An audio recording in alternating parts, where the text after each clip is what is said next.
শাকিব খানকে সরিয়ে এবার ইধিকা পাল এবং জনপ্রিয় অভিনেতা শরীফুল রাজকে নিয়েই তৈরি হবে সাহেব সিনেমা। এর ঘোষণা আসতেই ক্ষোভে ফেটে পড়েছে শাকিব ভক্তরা।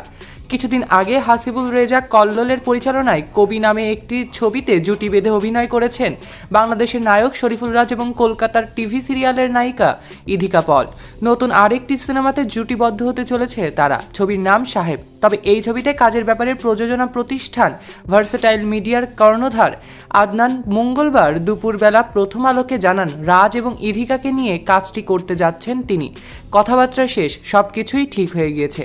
এই প্রযোজকের ভাষ্য মতে এর আগে শাকিব খানকে নিয়ে প্রিয়তমা এবং রাজকুমারের মতো বড় প্রজেক্ট করেছি আমরা, সাকসেসও পেয়েছি আমরা। আর ভালো সিনেমার জন্য বাজেট খুবই গুরুত্বপূর্ণ।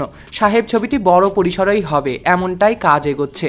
প্রযোজক আরও বলেন, রাজ এবং ইধিকা ছবির গল্প, ছবির শুটিংয়ের সব পরিকল্পনা আয়োজন সম্পর্কে শুনেছেন ইতিমধ্যে।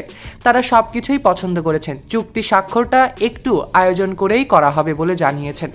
প্রযোজক আরও বলেন, ভালোভাবে নির্মাণের স্বার্থে প্রিয়তমা ও রাজকুমার ছবির পরিচালক হিমেল আশরাফ এই ছবির পরিচালক সাইফ চন্দনকে সহযোগিতা করতে প্রধান সহকারী হিসেবে কাজ করবেন। সঙ্গে ছোট পর্দার নির্মাতা সেতু আরিফও থাকবেন। এক কথায় প্রিয়তমা এবং রাজকুমারের সমস্ত টিমই থাকবে এই সিনেমার কাজে। ছবিটিতে কাজের ব্যাপারে শরীফুল রাজের ব্যবস্থাপক শাইলা আহমেদ জানান, কথাবার্তা হয়েছে, তবে এখনও চুক্তি করা হয়নি।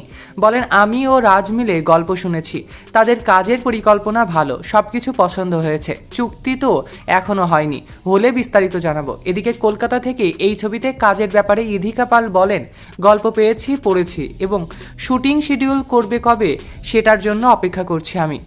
এবার সেটি প্রযোজকের সঙ্গে কথা বলতে হবে। এবারও দেশের বাইরে থেকে নায়িকা কেন জানতে চাইলে প্রযোজক বলেন, চরিত্রের জন্য ইধিকাই এই ছবির জন্য বেস্ট। তাছাড়া ইধিকার ব্যাপারে আমার একটা দুর্বলতা আছে, কারণ আমার মা ইধিকার অভিনয় পছন্দ করেন, তাকে ভালোবাসেন। ইধিকার মধ্যে আমাদের মতো বাঙালিয়ানাটা আছে, এই কারণে প্রিয়তমা করে ও দেশে সাকসেস পেয়েছে। জানা গিয়েছে অন্ধকার জগতের লড়াই নিয়ে এই ছবির গল্প। পুরোপুরি অ্যাকশন ঘরানার গল্পের ছবি হবে এটি, যেখানে রাজকে দেখা যাবে বস্তির ছেলে থেকে ছাত্রনেতা। একটা সময় শীর্ষ সন্ত্রাসী হিসেবে শহরের একাংশের নেতৃত্ব দেবেন তিনি। অন্যদিকে ইধিকা মাদক ব্যবসায়ী, একটা সময় রাজের প্রতিদ্বন্দ্বী হয়ে উঠবেন তিনি। কবে নাগাদ ছবিটি মুক্তি পেতে পারে এ ব্যাপারে প্রযোজক জানিয়েছেন, আগামী বছর রোজার ঈদে মুক্তির পরিকল্পনা আছে। তবে শাকিব খানকে নিয়ে আরেকটি ছবির প্রস্তুতি চলছে। ঠিকমতো যদি কাজ হয় তাহলে রোজার ঈদে শাকিবকেও দেখা যেতে পারে।